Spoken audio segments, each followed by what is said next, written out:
This is a lovely setup, isn't it? Peace and Blessings Collective. Sorry, it didn't feel like a Source Speaks She Listens video because I'm recording on a new camera. And clearly you can tell this is new scenery. I am currently in Galveston, Texas, preparing to port for a cruise. But it is 12:12, and I would truly be remiss if I did not channel some energy through on this very auspicious portal. Yesterday was kind of a rough day for me, a very long travel day. And it's the energy of, and I usually don't even subscribe to the universe testing, but testing your ability to receive. Are you gonna be able to sit? Should I turn them towards you? You can see that. It's from, I need to be able to read. Yeah, like testing your devotion to your aims. Are you devoted to your intentions? Green magic. Working with the earth, and that was another thing. Like, I literally had to anoint myself in the airport because of the time. Like, I didn't feel any negative, like, emotions really with my day. Like, when I say a hard travel day, I had a travel day that was essentially supposed to last like maybe 6 hours. I was in an airport, either the O'Hare Airport or the IAH Houston Airport.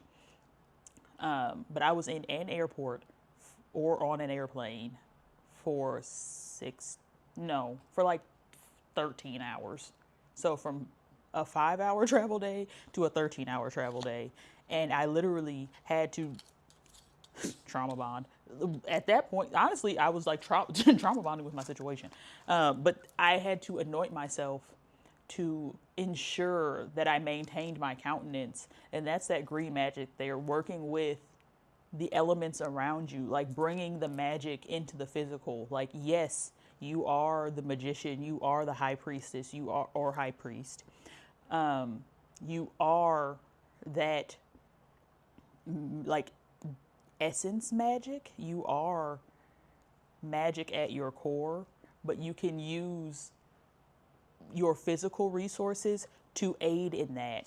And with this trauma bond coming out, really it feels more just like traumatic experiences, like holding on to traumatic experiences or sitting in what you feel like could be a traumatic experience. Like, if I hadn't been able to truly detach myself from the situation and calmly know that everything is going to work out for my highest and best good, regardless of what it feels like in the moment, that this could have been a traumatic experience. Like, I my flight completely changed. It was changed to a whole different airline. My bag was still checked to my original airline, which meant my bag flew to Texas on a different plane than I did. That could have, like, I easily could have started stressing about whether or not I was going to get my bag. But instead, I chose to allow divine intervention, divine timing, allow things to work out as they were going to. And the way they worked out is I have my bag. But had I sat there and been upset and worried, all I would have had then would have been a bunch of negative emotions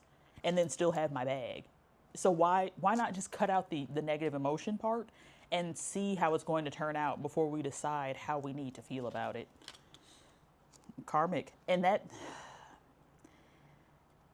there's a sense of like the scales are balancing, and in this 12-12 energy, this 3-3 energy, this divine energy, this open door, you are stepping in to the scales coming into balance. You are going to receive your karmic justice, and whatever that means. Like, if you know that you have always put good out and your intentions have always been pure, then you can rest assured that the karmic justice that you are receiving is going to elevate you to where you are meant to be, to the visions that you have for yourself. But if you have been out here doing people dirty intentionally, and like intentionally only looking out for your best interests, not caring about anybody else, then your karmic justice might be a little bit darker. Like, you might have some traumatic experiences that are going to force you to, devote to the energy of receptivity, to being open-minded, to being kind, to being warm, to being loving.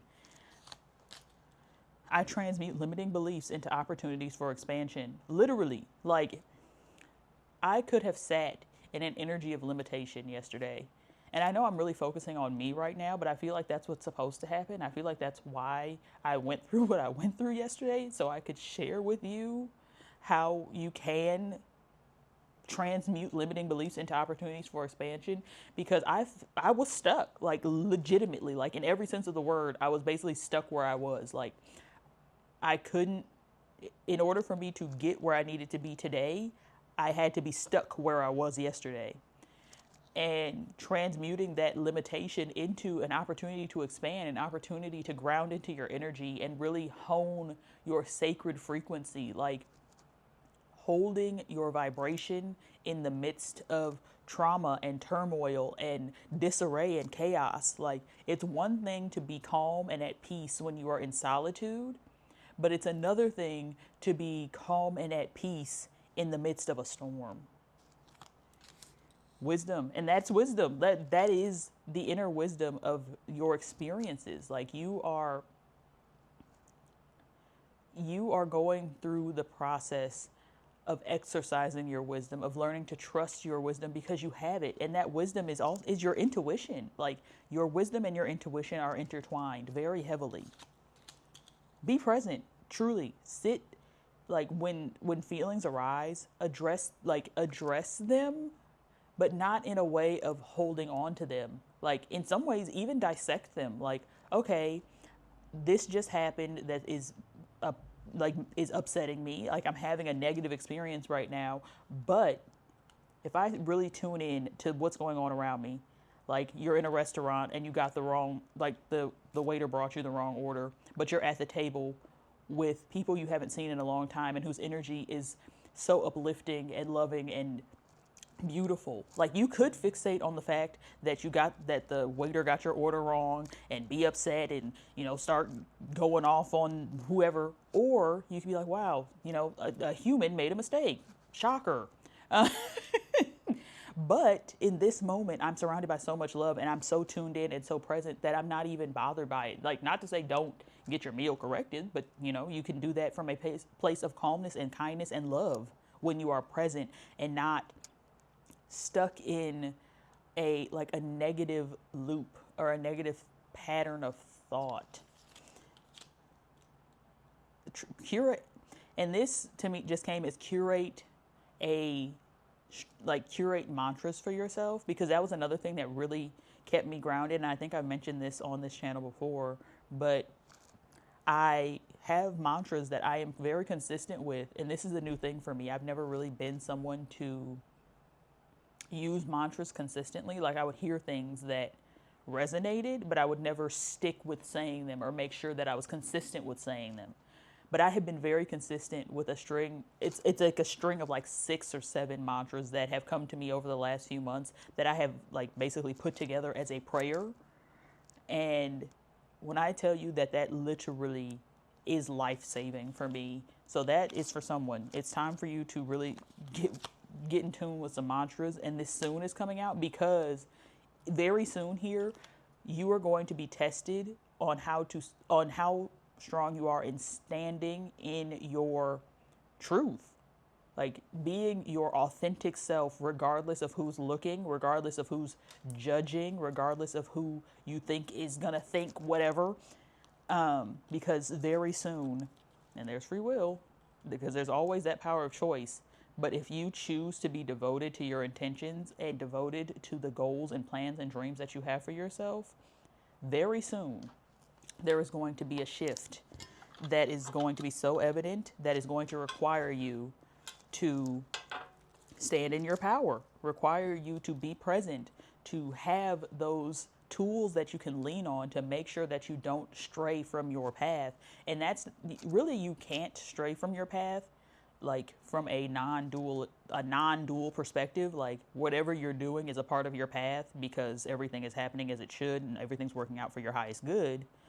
But you have the ability to delay things that could come sooner if you are not focused or don't have strong devotion to your intentions, goals, and plans.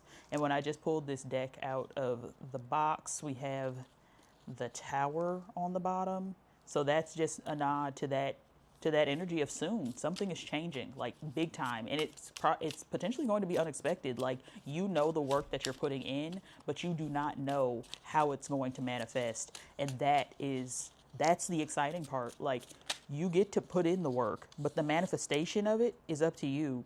And we have Six of Wands here, and it came out in the reverse, but I'm going to take it both ways because this is that winner mentality. Like, you're standing with, like, you are receiving, the accolades, the recognition, the the like the praise, the elevation that you have always, been destined for.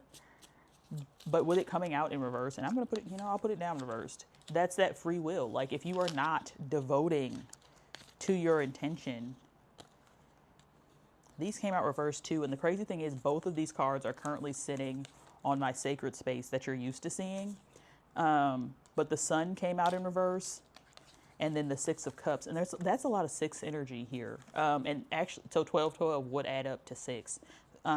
If you're not counting the year, like, it's six energy.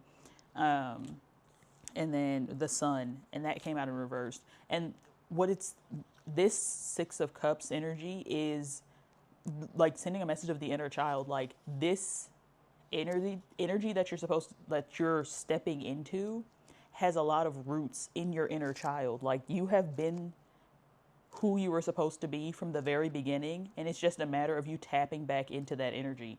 And these cards are reversed for me, but like, my heart just got so, I'm like overcome with emotion right now, because I'm realizing these cards came out in reverse so that you could see the imagery. But yes, your higher self and your inner child. And I actually channeled this when the cards came out. And actually, I'm still going to do the reading for the cards that are sitting in my sacred space, because I shuffled them one night and like laid them out, but I didn't actually read them. I just, saw what they were, but didn't really sit with the energy, because I knew that I wanted to record it and I wasn't recording at the time. But it's your higher self and your inner child are the same energy. Like, you are being guided by your inner child, because your inner child is that soul knowing, that soul that came to earth with a plan. That's your inner child, which is also your higher self. Like, it's time for you to really tap into that energy. And with the Sun here, like, look at the energy of both of these cards. It's so similar. Arms stretched to the heavens, receiving, and the Sun is pouring right into her third eye. The spotlights are pouring right into her third eye. You are downloading. You are receiving downloads rapidly, life-changing downloads. And we have Judgment at the bottom of the deck here, and that actually was reversed too. And I'm going to put it reversed so that you can see it.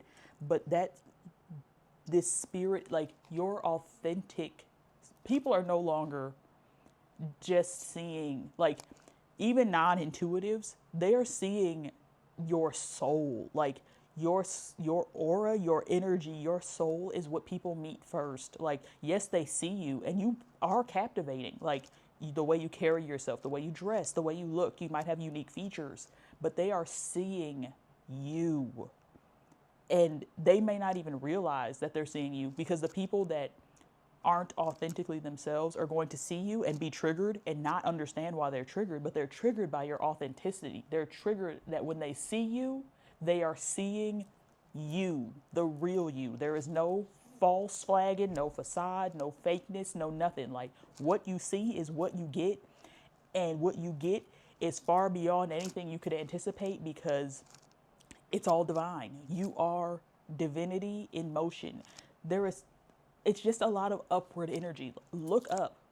And yesterday in my hour-long Uber ride to my hotel, as we were like 2 minutes away, I finally decided to look up, and I saw the moon.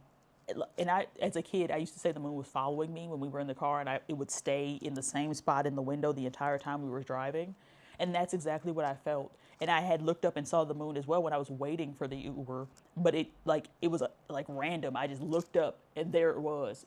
I didn't wasn't conscious of it, just looked up and the moon was staring directly at me is how it felt.